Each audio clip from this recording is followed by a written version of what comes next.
আসসালামু আলাইকুম প্রিয় দর্শক, আজকে ফেসবুকে সোশ্যাল মিডিয়ায় কয়েকটা আপনার স্থির চিত্র এবং ভিডিও চিত্র আমি দেখছিলাম। ভিডিও চিত্র হলো একটা যুবক, তরতাজা একজন যুবক, তাকে পুলিশে ধরে নিয়ে যাচ্ছে এবং উনি যাওয়ার সময় আশেপাশে যে সমস্ত লোকজন ছিল তাদের উদ্দেশ্যে হাত তুলে অভিবাদন জানাচ্ছে। একজনকে দেখলাম যে ভি চিহ্নটা উনি দেখাচ্ছেন। তার মানে বোঝা গেল ওই ব্যক্তির উপর, ওই ব্যক্তির ভেতরে তেমন কোনো উদ্বেগ কাজ করছে না। তাকে যে পুলিশে ধরে নিয়ে যাচ্ছে, উনি যে খুব উদ্বিগ্ন, খুবই হতাশ অথবা দুঃখিত তাও মনে হচ্ছে না। ভদ্রলোক পরে যেটা আমি জানতে পারলাম যে উনি যুবলীগে, চট্টগ্রামের যুবলীগের সাতকানিয়া উপজেলার যুগ্ম আহ্বায়ক ছিলেন উনি একসময়।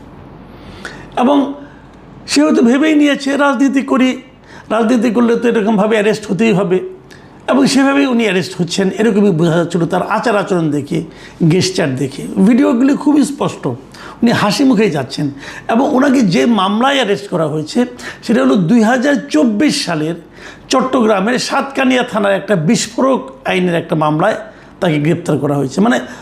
2024 সালে যখন এই মামলাটা হয়, বিস্ফোরক মামলাটা হয়, সেই মামলায় উনি যে একদম লিপিবদ্ধ, প্রথমে এজাহারভুক্ত আসামি সম্ভবত তা নয়, আরও অনেকে থাকে না, ওই হিসেবে উনি যুক্ত হয়ে গেছেন আর কি। এটা আমি কেন ভাবছি সেটা আমি বলি। ভাবছি এই কারণে, উনি কিন্তু স্বাভাবিক জীবনযাপনই করছিলেন।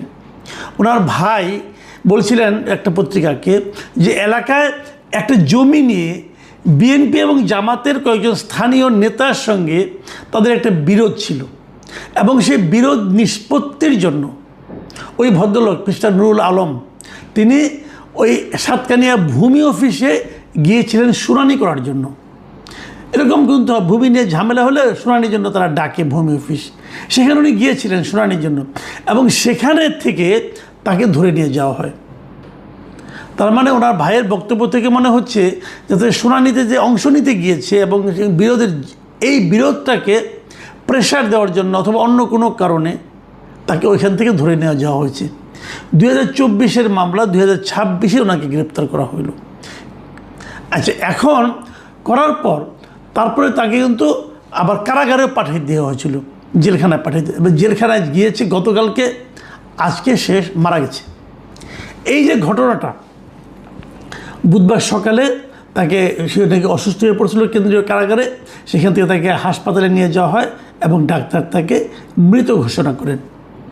এখন উনি কী এমন ঘটলো যে লোকটা হাসি খুশি লোকটা চলে গেল একদিনের মধ্যে সরকারি হেফাজতে, কারণ কারাগার তো সরকারি জায়গায়, একটা সরকারি হেফাজতে ওনার মৃত্যু হয়ে গেল। কী কারণ, কী সমাচার কিছুই বলা হচ্ছে না, এবং তারা বলা হচ্ছে তারা নাকি ভালো ছিল, সব কিছু ঠিকঠাক, মারা গেল। এই যে সরকারি হেফাজতে বা কারাগারে মারা যাওয়ার ঘটনা, উনি যদি এমন হতো দীর্ঘমেয়াদী কোনো রোগে আক্রান্ত থাকতো তাহলে ওনাকে বুঝতে পারতাম, কিন্তু সে ধরনের কোনো রোগের কোনো ইতিহাস নেই।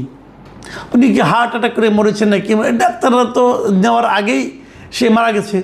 ওনার নাকি সকালবেলা ওনার শ্বাস নিতে কষ্ট হচ্ছিল, তার হৃদরোগ হতে পারে, বুকে নাকি হঠাৎ ব্যথা অনুভব করেছে। এগুলি সবই কিন্তু ওই সরকারি যারা লোক আছে তাদের বক্তব্য। আমরা এরকম আরও অনেক দেখি। আমি আরেকটা ঘটনা বলি, তারপর আমরা মূল আলোচনায় আমি আসতেছি। কদিন আগে, এই গত 21 তারিখে ঘটনা বলি, রোববার, গত 21শে জুন রোববার, সেদিনও সকালে ফরিদপুরে আরেকজন ছেলে এরকম মারা গেছে। তাকেও ঠিক আগের দিন নিয়ে যাওয়া হয়েছিল। ঠিক আগের দিন সে আবার ছাত্রলীগের সঙ্গে সে জড়িত ছিল। সে একসময় ছাত্রলীগ করতো আর কি, এখন তো ছাত্রলীগ নিষিদ্ধ, তো একসময় ছাত্রলীগ করতো। তাকে ডিবি পুলিশ তার বাড়ির সামনে থেকে ধরে নিয়ে গেছে। অপরাধ, তার কাছে নাকি গাঁজা পাওয়া গেছে, এবং এই গাঁজা খোঁজার জন্য তার বাড়িতে ভেতরে ঢুকে জিনিসপত্র তছনছ করে, ভাঙচুর করে অনেক কিছু ডিবি পুলিশ করেছে, করে তাকে ধরে নিয়ে গেছে। এবং ধরে নিয়ে যাওয়ার পর ডিবি পুলিশের ভাষ্য, ধরে নিয়ে তার সঙ্গে নাকি তারা খুব ভালো ব্যবহার করছে, খাওয়াইছে, দাওয়াইছে, মধুর আচরণ করছে, এত মধুর আচরণ এবং এত খাওয়া দাওয়া যে পরের দিন সে মারা গেছে। এবং পুলিশ বলছে ওরা নাকি মস্তিষ্কে রক্ত খাওয়ানোর মাধ্যমে মারা গেছেন। ওনার মস্তিষ্কে রক্তক্ষরণ বা হৃদরোগ বা এ ধরনের কোনো রোগের পূর্ব ইতিহাস ছিল বলেও কিন্তু জানা যায়নি।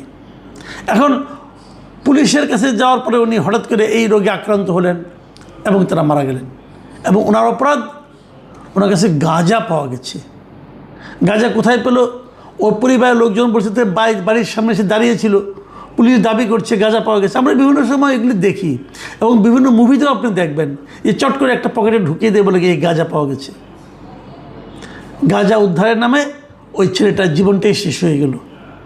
এই ঘটনাকে কেন্দ্র করে, ঘটনাটা এতটাই মর্মান্তিক ঘটনা যে এই ঘটনাকে কেন্দ্র করে এই ফরিদপুরের এখানকার যে জেলা বিএনপির যে সদস্য সচিব AK-M কিবরিয়া, উনি গতকালকে একটা পোস্ট দিয়েছেন ফেসবুকে। উনি ওনার ফেসবুক পোস্টে কী লিখেছেন? উনি লিখেছেন, ফরিদপুর জেলায় একজন আসামির পুলিশ হেফাজতে মৃত্যুর ঘটনা ঘটেছে। পূর্বে তার নামে কোনো মামলা ছিল কি না জানি না। পুলিশ বলছে মাদকসহ আসামিকে গ্রেপ্তার করেছে, কিন্তু রাতে অসুস্থ হয়ে ছেলেটা মারা যাওয়ার পরে পুলিশ সুপারের বক্তব্য ও শেখ হাসিনা সরকারের পুলিশের বক্তব্য হুবহু মিলে যায়। দেখুন, এখানে দুটো কথা। এক নম্বর কথা হলো, ওনার নামে পূর্বে কোনো মামলা ছিল কি না কিবরিয়া সাহেব জানেন না। ওনাকে মাদকের মামলা, মাদক তার কাছে নাকি পাওয়া গেছে। এবং তারপরে উনি বলছেন যে এই সময়ে এই ঘটনার পরে ওখানকার যারা পুলিশ সুপার তার যে বক্তব্য, তার সঙ্গে উনি শেখ হাসিনা সরকারের পুলিশের বক্তব্যের মিল পাচ্ছেন। প্রথম প্রশ্ন হলো, যদি ওনার নামে মাদক থেকেও থাকে অথবা যদি ওনার নামে পুরনো কোনো মামলা থেকেও থাকে যেটা উনি জানেন না, তারপরেও তার এ ধরনের মৃত্যু কি কাম্য? এ ধরনের মৃত্যু কি গ্রহণযোগ্য? কাজে মামলা থাকা, পুরনো মামলা থাকা বা না থাকা এটা অর্থহীন। যদ্দূর আমি জেনেছি তার নামে কোনো মামলাও ছিল না আগে, তাকে ধরতে হবে, তাই একটা খোরা অজুহাতে ধরাম আর কি। আর পুলিশের যে বক্তব্যটা, এটা যে মিল পাচ্ছে, এটা আজীবন উনি মিল পাবেন। এটি কিবরিয়া সাহেবের অবাক হওয়ার কিছু নাই। এটা হাসিনার পুলিশের সঙ্গে মিল পাবেন, এর আগে যদি আরও কোনো পুলিশ থাকে তাদেরও মিল পাবেন। আসলে সরকার পরিবর্তন হয়েছে, পুলিশের মন মানসিকতার কোনো পরিবর্তন হয় নাই। পুলিশের কাছে মানুষ মানুষ নয়।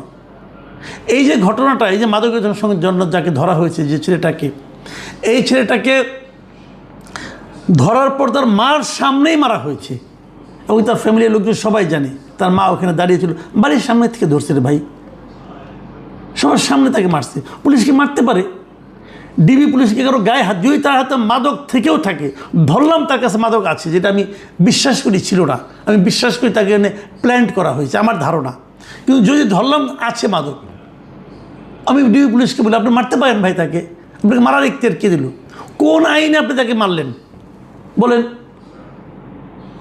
থানায় এনে আপনি জিজ্ঞাসাবাদ করেন, সেটা এক কথা, কিন্তু ওখানে ওপেন জায়গায় মারলেন কেন? এখানে দুটো ঘটনা ঘটে।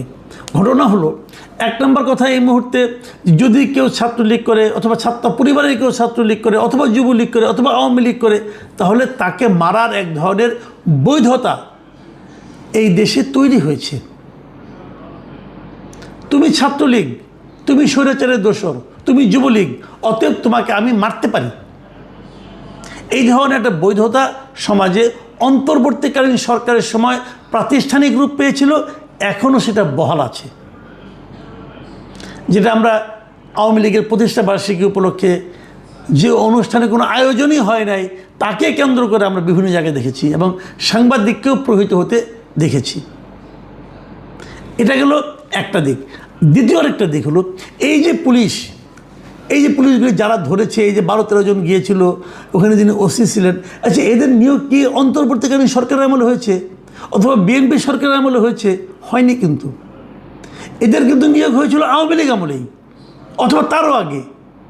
এবং ওই গত 15 বছর আওয়ামী লীগের শাসন আমলের 15 বছর এই পুলিশ কিন্তু নানাভাবে এই ধরনের আচরণ বিএনপির উপর করতো, জামাতের উপর করতো, করে তারা প্রমাণ করার চেষ্টা করতো আওয়ামী লীগ গভর্নমেন্টের কাছে যে তারা কতটা আওয়ামী প্রেমী।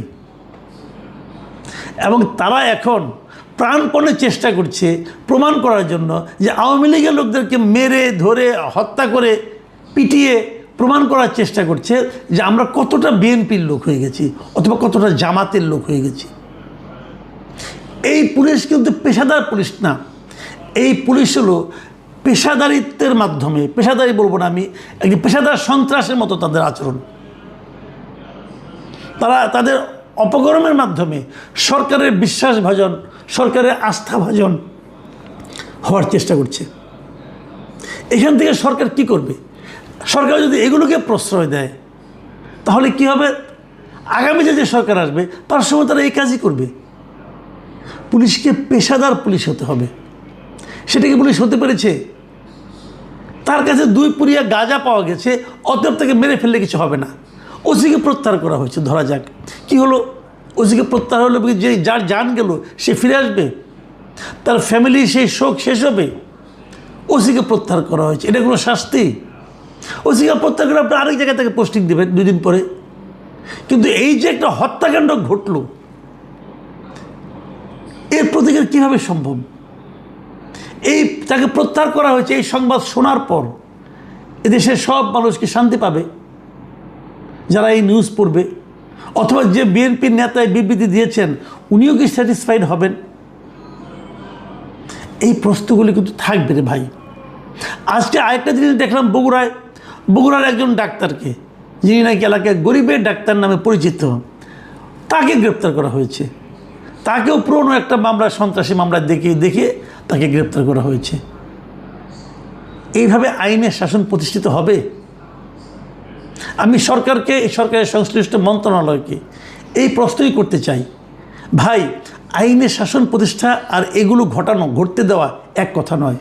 যদি এগুলি ঘটে তাহলে মনে রাখবেন পুলিশ এই কালচারটাই শিখে যাচ্ছে, এবং এই কালচারটা কিন্তু আপনাদের জন্য এতদিন প্রয়োগ করা হয়েছিল, আগামী দিনেও আপনাদের জন্য এগুলি প্রয়োগ করা হবে।